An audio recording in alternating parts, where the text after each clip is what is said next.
Hi people, episode 2. Now if you remember what I was talking about in the first episode was my son up to the age of 18 or 19. Okay, so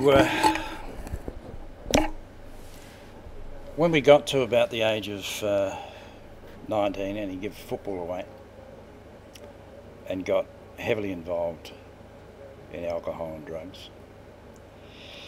The first time he was admitted to hospital wasn't because of depression or psychotic episode or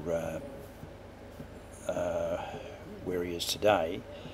It was because of his alcohol and drug intake, when he actually fell off a bar stool in a hotel and cut his lip open on a glass that he had in his hand, and a really big gash where he had to go to the emergency department.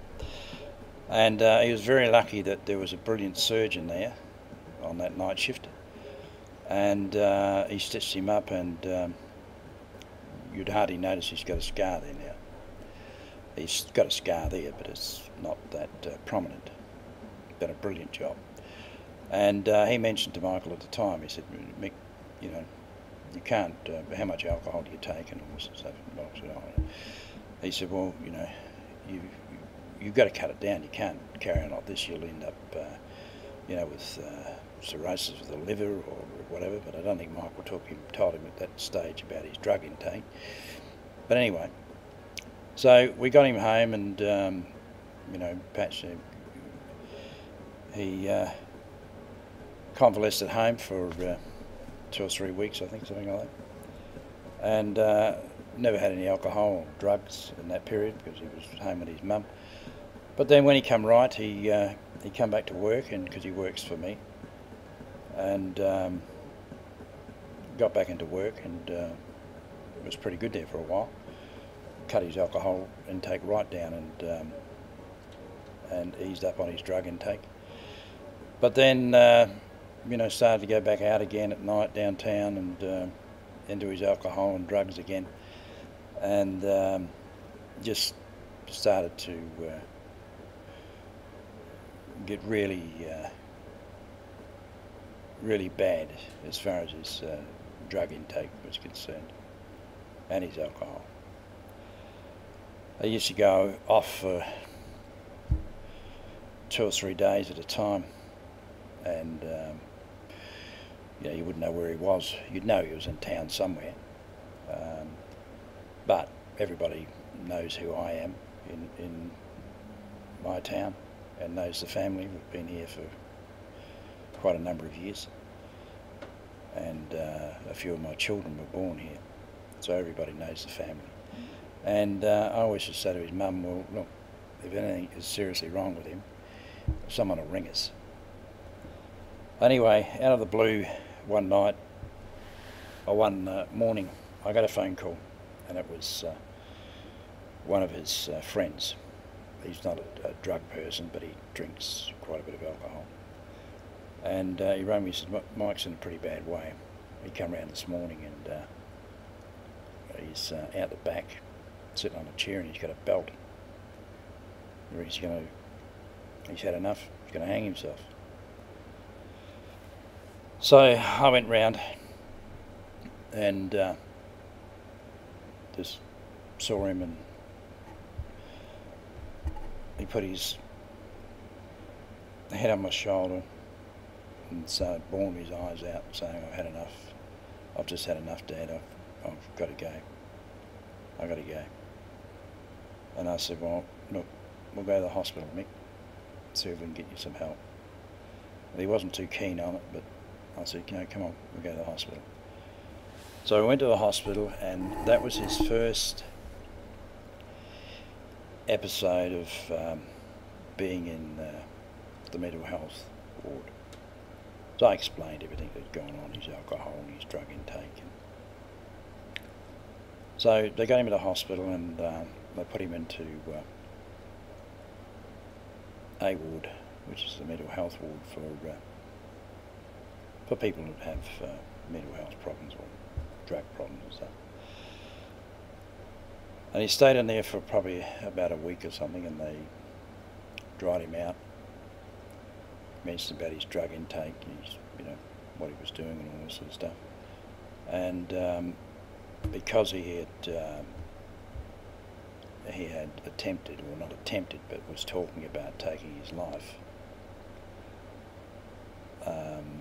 that's when he had his first psychiatry session with a psychiatrist.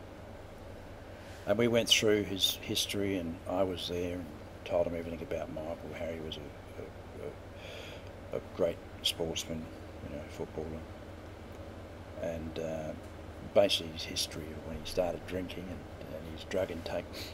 So anyway, they put him on some antidepressant medication and some psychotic medication.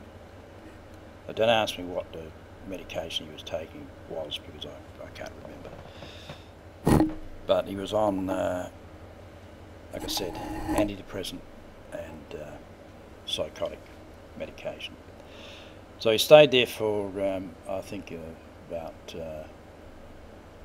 10 days or something like that. We got him out and he was on his medication, and it wasn't too bad. But pretty zonked out. Like you talk to him and it would take a couple of seconds before he realised you were talking to him. He wasn't his normal self. He was drugged up. But I mean, that's basically what happens in the initial stages. They have to drug you up to calm you down, so that you're just sort of cruising until they actually work out your levels and everything else. So he was on that medication for a number of months, and slowly started to improve, and it wasn't too bad. He'd come to work and do his work and go home. And then one day he just decided to stop his medication. Just said, "Oh, I don't know why I'm taking this," because he put on a fair bit of weight, which antidepressants and psychotic drugs do make. That's what happens. You usually put on weight. So he threw him away, and he was all right for maybe 6 weeks to 2 months. The medication went out of his system, and he was back to his old self. I thought, oh, that's all right, seems to be going okay. But then started drinking and alcohol again, drinking and his drug intake again, because of people he was hanging around with. So I started going downhill again as far as the drugs are concerned. And that went on for a number of months, and just slowly become problematic, I suppose, if that's the word, where he would disappear for 2 or 3 days again. But he always come back home. He either come back home or he come to the workshop, because at the workshop sometimes when we're busy we work 24/7, and I have rooms where I've got beds, and so if we want to bunk down here, we bunk down. And he always knew I would either go home, or if his mum that wasn't home, he knew that I was always at the workshop, so he could come down, and he had I think in the back of his mind he knew he had a safe place to come to where he could cruise out for a day or whatever. Because when he was on his drug benders and alcohol benders, he would have been up for 3 or 4 days. He wouldn't have even been to bed. So he used to come back in a shocking state. But I could have thrown him away heaps of times. Just said, nick off, good to anybody. But like I mentioned in the first video, he's my son, and that's just the way I am. I try and protect my children as best I can. And in Michael's case, I just thought, well, I've seen that many other people, that young people, that have committed suicide through drug-related things or alcohol. And I thought to myself, well, I don't want this happening to him. And he'd already mentioned that he'd had enough and wanted to do that sort of thing. So that'll be it for this video, and I'll get back with the next episode shortly. Thanks for watching.